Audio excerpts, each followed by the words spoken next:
Cisco instructor Andrea here, and I'm going to do an overview of classful addressing.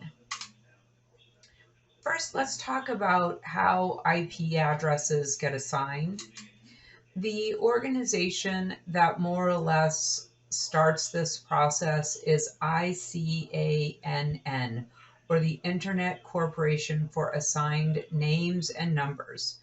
They will coordinate the IP address allocation. Also, they manage domain names and the assignment of other information used in the TCP and IP protocols. The organization IANA, the Internet Assigned Numbers Authority, is actually a department within ICANN.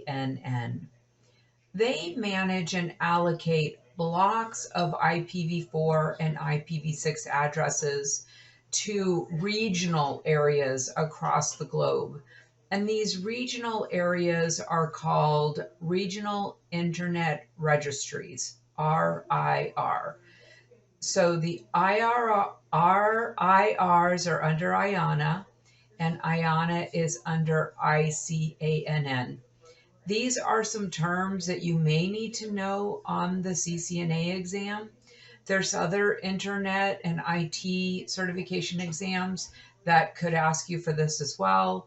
We've seen it on the CompTIA. We've seen it on the CCIE, or a version of this. The RIRs are responsible for allocating IP addresses to the ISPs across the globe. And they will then distribute, the RIRs will then distribute those blocks of addresses to the ISPs in that country and or that global area. So we've got the ARIN, which is the American Registry for Internet Numbers, RIP, which is the organization in the European area, Rousseau IP Europe. Also, there's Asia Pacific Network Information Center, the APNIC.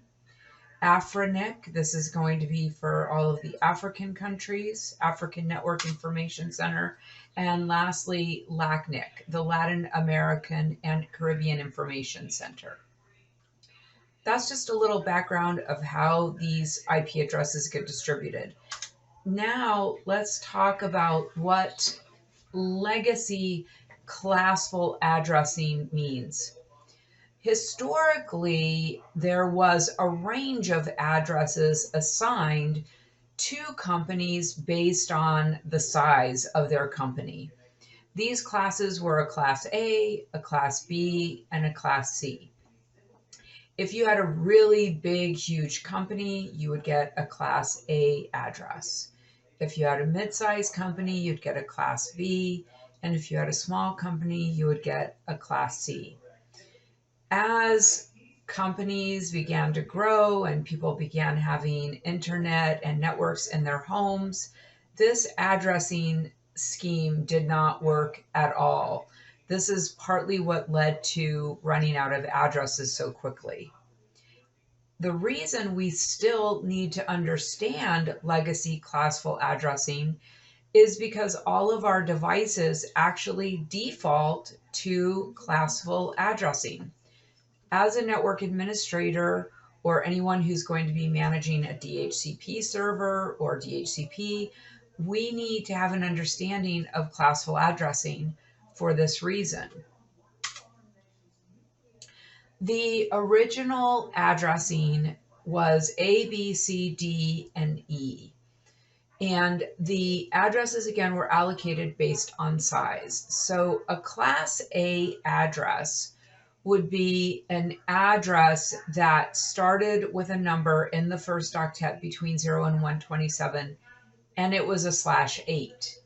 A Class B would be a /16. A /C would be a /24. And based on what you've already learned in class, we know that the smaller the subnet mask, the more hosts there are. So we can see with a /8, that is a really big number of hosts.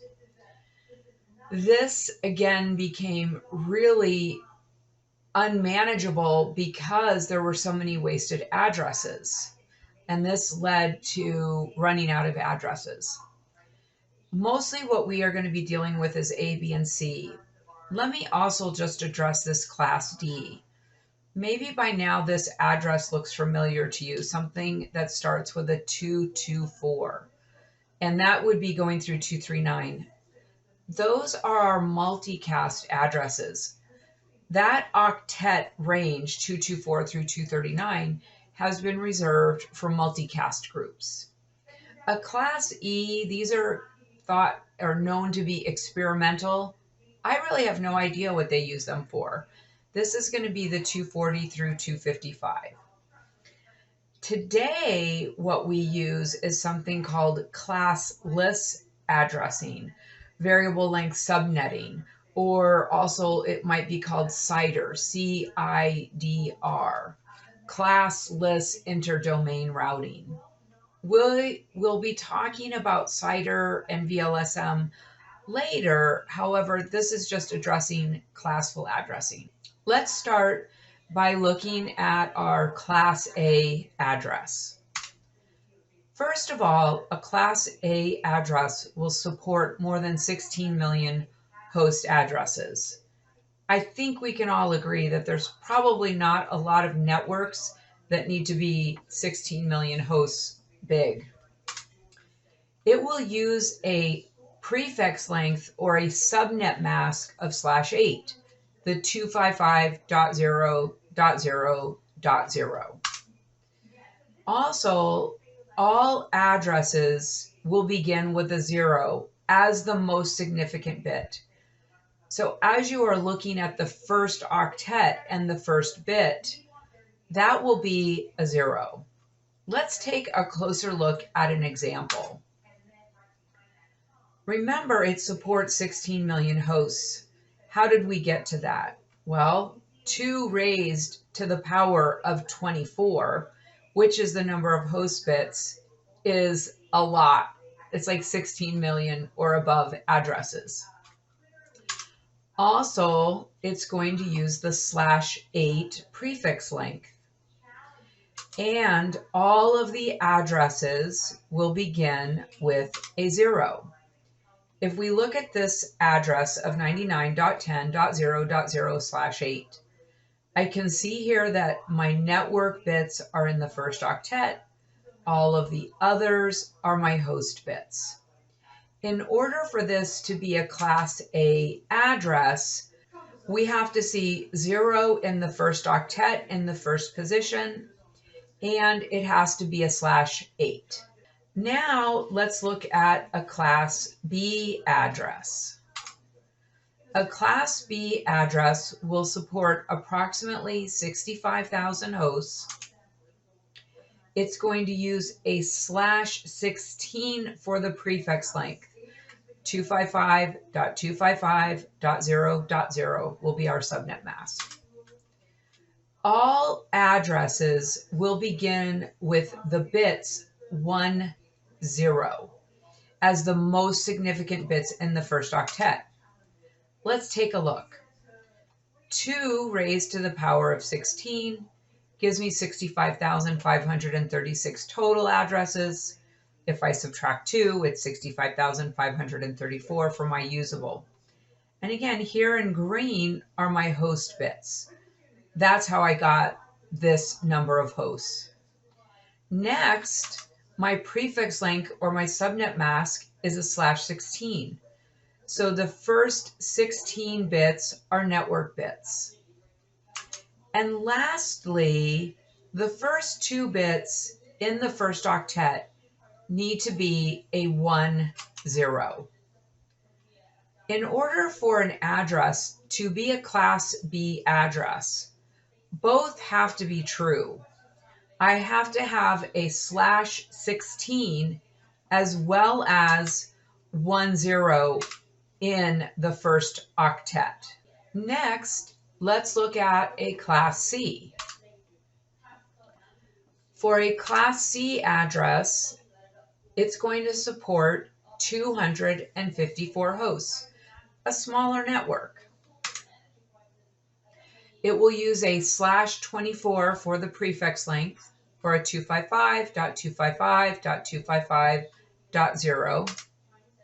All of the addresses have to begin with a 110 in that first octet. Let's look at an example. If we see here 2 raised to the power of 8, that gives us 256 total addresses. That's our host bits. We have 8 host bits. The slash notation is going to be a /24. The next criteria is that the first 3 bits in the first octet need to be 110. 110. This would be a Class C address. Now, in order for something to be a Class C address, both have to be true. We have to have a /24, and the first bits need to be in this pattern, 110. Now, if we look at these ranges again, maybe it'll make a little more sense. A Class A, the first octet, that decimal value has to be between the number 0 and 127 and have a /8. For a Class B, the address is going to be between the number 128 and 191.255, and it's going to be a /16. For a Class C, that address is going to start with 192 and go up to 223.255.255, and it will be a /24. Both have to be true in order for something to be a classful address. The Class D, again, is the multicast address, and that's going to be the range of 224 through 239, and a Class E, 240 through 255, and who knows what those are being used for. E is for experimental. Again, the reason we need to understand this is because there's still remnants of classful addressing in use. For example, if you were to go and set up a static IP address on your home computer, what you would find if you were to add a 192.168.10.10 is the subnet mask would automatically fill out with 255.255.255.0. If you were to use a 10.10.10.10 address, the subnet mask would fill out automatically with a 255.0.0.0. Also, there are other protocols in use where they default to classful addressing.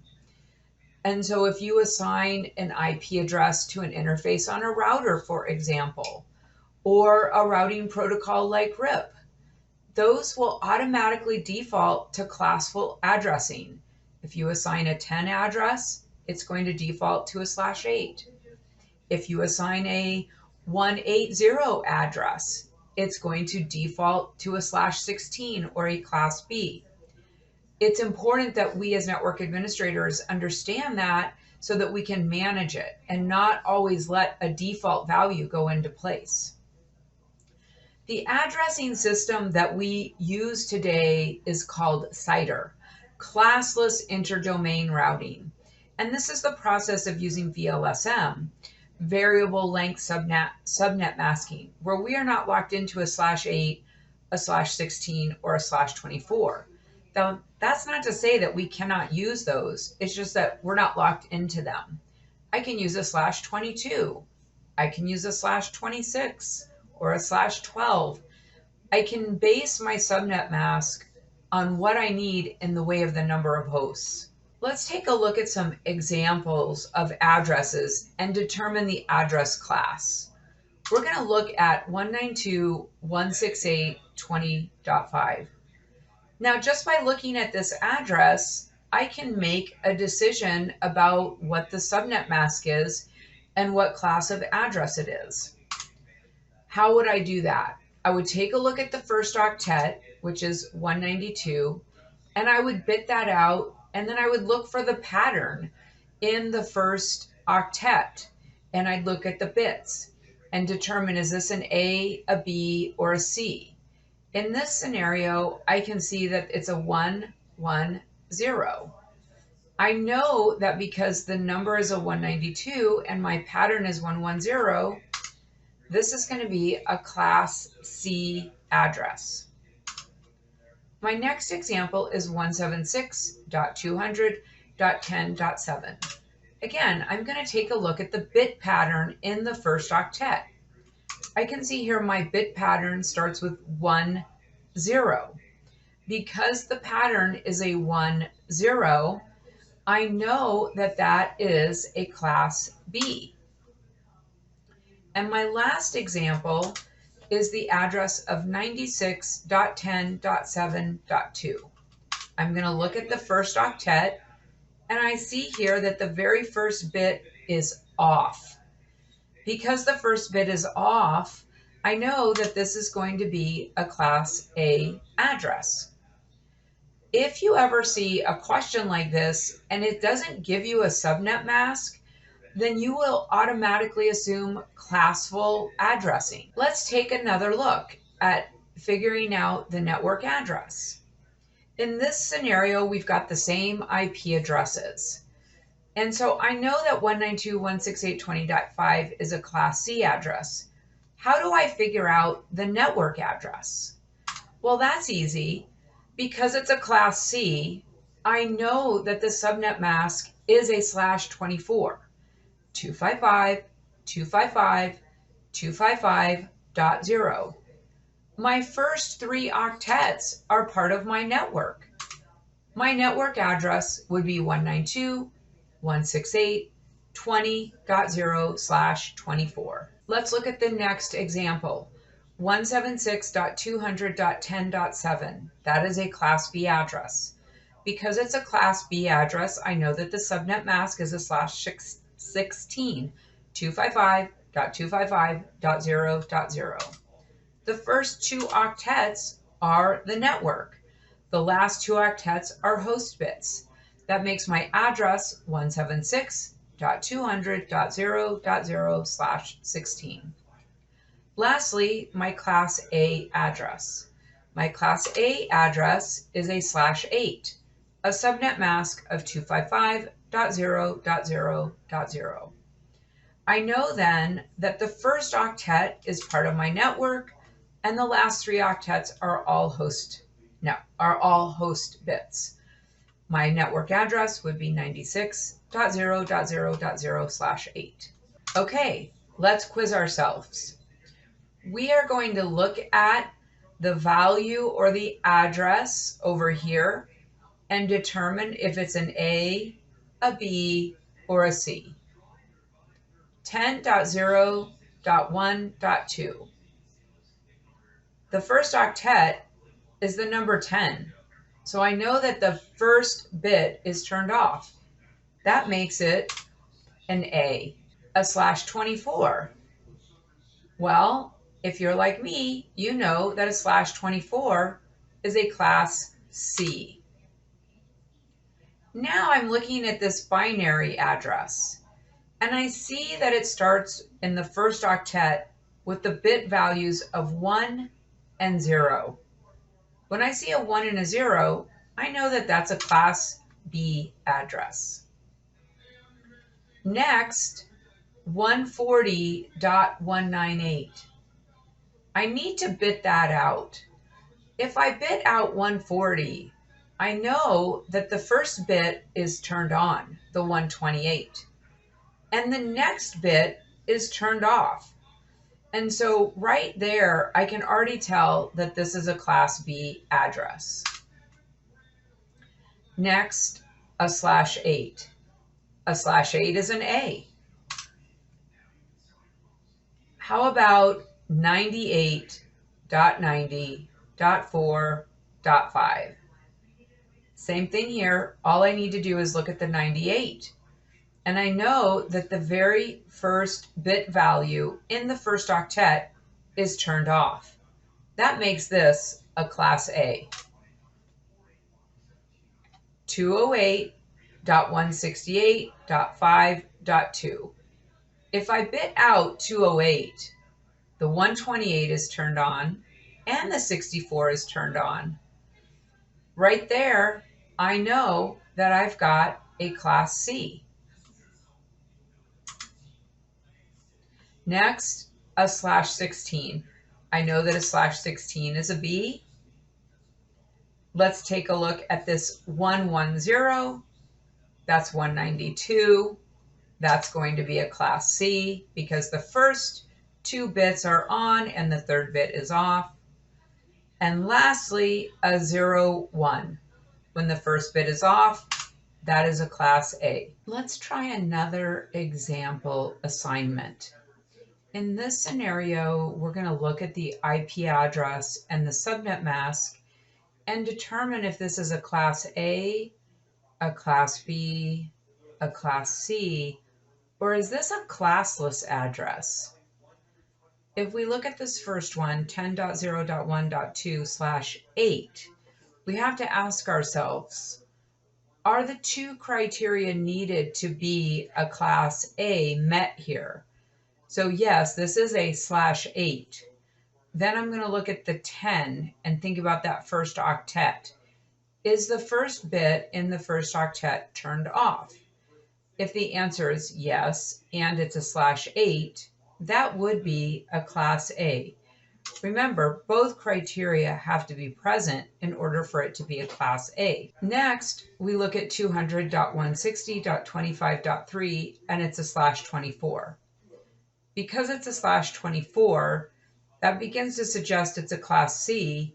I need to make sure that the other criteria is met, and that is that the bits in the first octet are 1, 1, 0. And yes, when I bit out 200, that is 1, 1, 0. This is a Class C address. Next, I look at the 192.168.5.7/16. So a /16 indicates that that would be a Class B. If it's a Class B, when I look at the first octet, the pattern of the bits needs to be 1, 0. However, a 192 is a 1, 1. I know then this must be a classless address because the /16 doesn't match up to what the bits need to be in order for it to be a Class B. This is a classless address. Next, 140.198.200.93/16. The /16 indicates that it's a /B. I need to take a look at the first octet and see what the bit pattern is. A 140, well, that would be a 1, 0, 0. So I know that the first two bits are 1, 0. That meets the criteria for being a Class B. My next example is a 21 address. The subnet mask is a /8. Do the two criteria match up? And that would be a /8, and the first octet, the first bit would be turned off. The answer is yes. This is also a Class A. What about 200.100.63.5/8? A /8 is a Class A. That means that the very first bit in the first octet would have to be off. However, with a 200 address, the first network bit and the second network bit are turned on. Again, this is going to be a classless address. Lastly, we've got 208.168.5.2/24. The /24 indicates it should be a the /24 indicates it should be a C. So do the bits in the first octet bear out, and that would be a 1, 1, 0. They do. This is a Class C. I hope this gives you a better understanding of classful addressing, as well as a little introduction to classless addressing. That's the end. Thanks for watching.